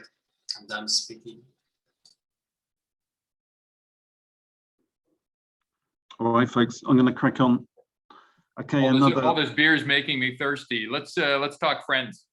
Absolutely. So, well, I can't believe how many kind of old friends I've uncovered over the last 16 to 18 months. I mean, I've got people from kind of primary school when I was 8, from university that I've reconnected. When's this going to end? I've got probably 20 people that I've flushed out. Well, they're people that I've genuinely love and genuinely enjoyed reconnecting with. So, is this going to continue? Yeah, actually, maybe I'm a kind of a closet introvert, and I actually enjoy the fact that I can reach out. I feel in control of when I can reach out virtually to people. So, are we going to be able to continue to rekindle old friendships, or actually is the definition of an old friendship somebody I could physically meet with before the pandemic? These kinds of experiences, these shared traumas are pretty dispositive for a generation. So I think a lot of the friendships that have been rekindled are going to keep, not all of them, but a lot are. And going forward, people as a group, again, not all and not in all instances, are going to be sensitive to the fact that this could happen again. In fact, actually, a pandemic like this is likely to happen again. And people are going to keep these friendships alive on the possibility that this kind of crisis could arise again. Paul, I wrote about this in our last, we called it our Wave 2 POVs. I wrote something called a campaign for real friends. And my settling mark was about 30. I think I can keep 30 really good friends aloft in my life. And then there's a ton of other colleagues and acquaintances and people that from time to time get together. and this is almost like a bromance right now, but I publicly declared to Rob somehow during this pandemic, he had gone from my outside circle of 100 to inside firmly into my circle, a campaign of real friends. So I think there's been a little bit of examination of who's in my life and who do I want more of and who do I want less of. So it's kind of a bit of a pruning, I suppose, but then addition by subtraction. This reminds me of moving countries. You know, I don't know if anyone's moved countries a few times, but I certainly have. Yeah. And it's amazing which friendships stay and which grow, and the new ones that, yeah, and I like what you said, Sean, it's so true. The shifts and changes from inner circle to outer circle or vice versa. I think that we've definitely looked at the quality of our relationships and the value that they bring to our lives and re-examined. I know that I've certainly probably happily left behind a bunch of so-called friendships or social connections that, you know, really are kind of meaningless going forward. I hope I filled some of that void, Louise. I want to move up your rankings. You've only got 30 in your inner rankings. Yeah, sure. Oh my God. Maybe you can be in his top 5 MySpace friends. There we go. I just feel sorry for Rob. You know, he's going to be out of the top 30 again. No, we're planning, but he doesn't even know yet, but we're planning paddleboarding together. It'll be great, Rob. He's going to make some scampi. It is bromance. Rob is frozen in excitement. Yeah. I know. Well, geez, I'm a little bit scared. I mean, maybe he's jogging over to my place right now. All right, guys. So the last one is I kind of reflect with Louise as a Brit living in Holland. Well, first of all, I did get a Dutch passport after Brexit, but I found myself learning Dutch, and I've written a 4,500 word Dutch to English dictionary. I voted in the election. I'm connecting with my neighbours. We're staycationing. We've had vacations in Holland. Yeah, we could have gone over the border, but wow, you know what? Is this my kind of bromance with Holland? Is this going to stay, or you know, have other people kind of created a new fascination for their region or their city or their community around them? Will mine continue? I can feel myself reaching over the channel again back to the UK and needing to reconnect with my family.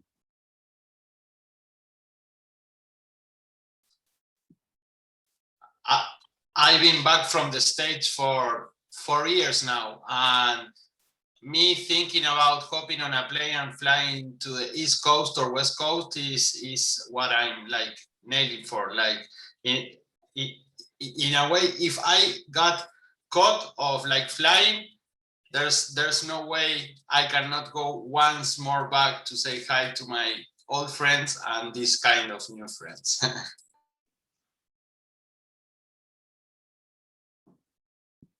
As an expatriate, not a Brit, too bad for me, I guess. But as an expatriate, I would definitely say this has brought me much closer to my neighborhood, this experience. And it's easy to forget. I don't know how many of us here live in cities, but cities are a bunch of little villages crammed together. And it's easy to forget just how much diversity there is. Just you walk a mile and into a new neighborhood, and it is a different city. And it is sometimes as far to travel from here 1 mile away could easily be a completely different city in North America.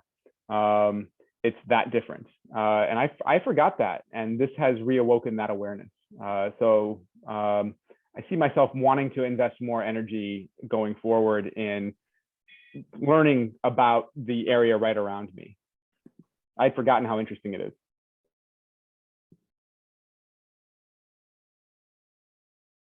So we're seeing like a 2/3 to 1/3. People got to get away, here to stay. certainly if you're in the Northern Hemisphere, it feels a little bit better being at least in summer or closer to summer than there's some pretty dark days. Alexandra, you're a Chicagoite. Chicago's like Toronto South. There's some pretty dark days there in January where it's like, get me someplace else, right? Yeah, and this is the first year that I didn't get out. I always get out at least twice. Not this year. So. Just show me a mountain. That's what I'd say. I love flat Holland, but just show me a mountain. We have mountains in Canada. Oh, perfect. Forget Bermuda. I'm heading your way. There you go. Make it more than the halfway mark. So I'm going to stop sharing there. Paul, any kind of full summary on your thoughts here? Yeah, no, I must admit, I kind of appreciated everybody's. I think overall, we appreciate how kind of connecting with people through dialogue is so important for dealing through really uncertain, anxious events. So I think that's kind of the overall theme, is that when we can't travel to connect with our loved ones, then we find other ways to feel that belonging and connectedness to deal with the anxiety. Wonderful. I want to thank all four of our panelists today to step up and really provide 5 really provocative questions. I think the art of a really good question is one that you could certainly argue both sides on, and I think we've had that today. So thank you, Paul, Alexandra, Jennifer, Jonathan. Thank you also, Rob, for manning all the chats and particularly keeping this thing going as my Wi-Fi failed me. Nice work from anywhere. Issues prevail once again. We went long on this. We got really ambitious. I would only say one thing, that if you're interested in the topic that we had today, just put something in chat that says, here to stay, I guess would be my hashtag nomenclature. Hopefully we can produce some type of artifact or report for the full guilds, all 1,200 some odd of us, that makes some sense of our conversation today and some of the intent behind it, because there's such good links in the chat right now that we should probably put them to good use. So just in chat, if you're interested in being part of some type of high value, hopefully low work entity that pulls together a report on our stuff today, that would be awesome. And my hope is my fellow panelists are obliged to do that as well if they could. I just want to mention our future. So we've at least scheduled out the next 3 ateliers. On June 11th, we are going to get people from 8 different parts of the world and explore 2 or 3 different issues and their perspective on things. And so I think today we caveated some of our stuff with, we're dealing with kind of a Western world, kind of developed world, whatever kind of nomenclature you put on us. We're truly going to get around the world on June 11th. On July 9th, we are applying our tech Swan. So Agustin will get his way again, and we'll probably talk about NFTs, and Rob will talk about big data, and Dave will probably talk about how AI is going to create new MacGyver episodes for all of us in our lives. And then finally, this has probably been the #1 thing that people have asked for as a specific topic. And Alexandra, you're obviously an expert in this and doing a lot of research. Future of Work Mastery, we will be doing in early August as well. So those are our next 3 ateliers. We haven't planned anything after that, but my hope is we get on a regular cadence of these guild-wide events. And that's all I have, guys. Maybe just a quick around the corner. Jonathan, encapsulations from the day? No, I was really impressed with the delivery, and I personally aimed for a 50-50 split on each question. That was my goal. I think we achieved a pretty substantial number of questions. We're within a margin of, like, we are undecided, which to me, that leads to the greatest insights and debate. So I just want to thank the panelists for the thought that went into this, and thank the members who have been with us, who didn't really, I didn't feel that we dove too hard in one direction. We tried to keep things balanced and the discussion going. So thank you, everybody, for that real openness. Yeah, thank you. I was always worried somebody was going to really go, yeah, I've presented both sides, but really I'm on this side. So there wasn't a lot of leading the witnesses. Alexandra, thoughts? I was just going to say, I think I did that on one question, but it was still a 50-50 split at the end. So that was great. No, thank you all for making my first guild meeting so insightful and fun and compelling. I had a great time. And I look forward to joining you for future events. Definitely the future of work one is right up my alley. So happy to participate. Wonderful. Paul, before you rush off to dinner. Yeah, I just want to say a big thank you to everybody and particularly for Sean for creating a space where everybody could really open up and share their voices and yeah, contribute and feel connected. It's been great. Playing the role of Captain Stubing, Rob, Tyrie, thoughts? I've been excellent. Thank you for the thinking and sharing, and we'll get some notes out on this, of course, and looking forward to the next ones. But the discussion on the division of things and thinking is very important. We have our minds on it. I look forward to the You're all good there until the end, Rob. You're getting a little bit of scattergun on your Wi-Fi, I think. Shannon, my blend of Canadian and Irish accent. Any thoughts now that we're down to a smaller group? Amazing. If there's anything I can do to promote it on this part of the world, if you find more valuable to have Europeans involved, Middle East, Russia even, I'd be happy to help. Thought it was amazing, you guys. I wasn't sure what to expect, but I was definitely impressed. The quality is great. So if there's anything I can do to help support it, let me know. Thank you, Shannon. Dave? And you're muted. Yep. No, this is great fun as always. I think one of the few conclusions that we can draw is that we're not binary, right? That with change, the sort of simplistic dualities that are useful for the purposes of discussion aren't true. And that's fine, right? To be useful for discussion and expose truths doesn't mean it has to be true. So that was another meta observation. But yeah, great thanks to everybody. This was really delightfully fun. I miss you guys. I miss Louise? Canada. Oh, sorry. Canadians are so nice. True. Yeah, I love this. I love this type of thing. And I really love the way you all put this together, because it's always rooted in a great deal of thought and consideration. And yet it's informal. And I think that is so appealing, enormously appealing, rather than being spoken at, which I think we're all, well, I'll speak for myself. I'm pretty exhausted by that. So just wonderful. Thank you. And yeah, I think echoing your words, Shannon, if I can do anything to support this, I shall certainly do so. Thank you. Jennifer? You know, yeah, so much resonated with me again. As I mentioned, you know, I hope for more collaboration, but I'm frightened to see the reality that the world is going the opposite way.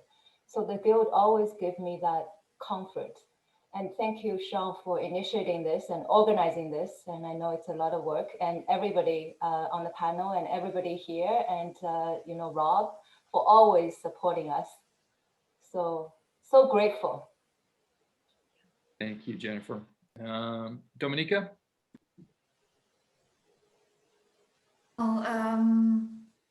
One thing I was thinking during all these presentations and also during all this pandemic was how biased we are towards what we think it happened. Because I think that like all this we were talking about also during this year was from the perspective of people who spent this year in lockdown, when this is the minority. Like the majority of people weren't in lockdown. So I understand that the perspective of talking about yourself when you spend your the year with yourself and your closest is the perspective you intuitively take.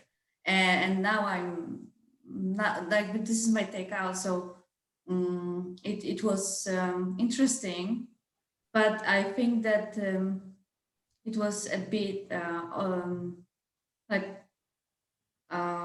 biased with what we are and who we are and how we spent this year. It's likely true. My hope is we maybe subconsciously we caught the blend of our next atelier being around the world sense making, and so we dove a little bit into maybe our more immediate worlds this time. But it's a really good cautionary tale. Yes. Ethan, you remarked about non-alcohol beer being the bane of all existence, which I tended to agree with you. But thoughts from your standpoint? I think this was my first meeting where I kind of like got on the Zoom call, actively participated. It was a great time, nice to see all your faces. I haven't been doing too many Zoom calls recently, or video calls. I prefer the in-person component a little bit, but it was really pleasant and very nice. Thank you, Ethan. Thanks for having me. Agustin? I need to unmute. There you go. Look, Rob, he has the Barcelona shirt. So great meeting as always. And I can't believe it's almost like 2 hours. Long time no see, old faces. They really glad that you're here. And thanks so much for the first time and the newcomers having a great time. It was a really tough decision. I don't like polls. I don't like binary. It's like sometimes we need some options or something to ruminate about. It's not all black and white. That's because we are the gray Swan Guild. We need more grays. We forced you into the black and white so we could reveal the gray. Ernie, I think this was your second time I saw you in. Thoughts? Yep, lots of great questions, and I found it hard to answer with just two choices because I think almost everything is going to be a hybrid approach to what the solution is or what the outcomes are. I think Paul Chater is offline now, but I was particularly taken with his question and observations with regards to eating and sustainability. The picture in my background here is our sustainable farm, experimental farm, and we're working towards sustainable and regenerative farming. I think that local and organic is the way of the future, and it's going to be the way that we save the planet. We're planning a commercial grade Wallapini, which is a huge greenhouse where we can farm citrus and all kinds of nut trees and things like that 365 days a year, and it goes down to -30 here in the wintertime. So that is going to change the face of how we do agriculture, not just in North America, but in all countries. Me and Rob and the Toronto peeps want an invite, Ernie. We're there. Okay, when it's built, we'll have an open house for sure. And then Yara, you were able to pop up earlier. You get to be our epitaph on today's event. Oh, it was great. I'm so sorry I came late. I'm in Chicago and I missed some of it. And I do stuff with the Chinatown community, so I thought I was gonna go back to Miami, but I'm here. So I'm so honored to have at least witnessed a bit of it. And yeah, the questions were hard to answer because it kind of depends. So like, for example, if I do business with Chinese people, it's quite normal if I drink a bit. That's just kind of a cultural thing. So as things reopen, if I go to Singapore or wherever, I may have to drink, right? Because that's kind of a cultural thing. But this was an excellent discussion, and I hope to really see a lot more. Thank you so much. Thank you, everybody. We have now closed our Atelier number 2. I want to thank everybody once again, and we will see you June 11th for Atelier number 3. Thank you, everybody.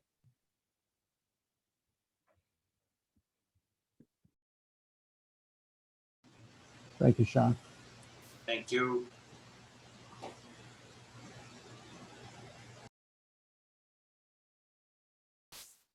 If you want to stay.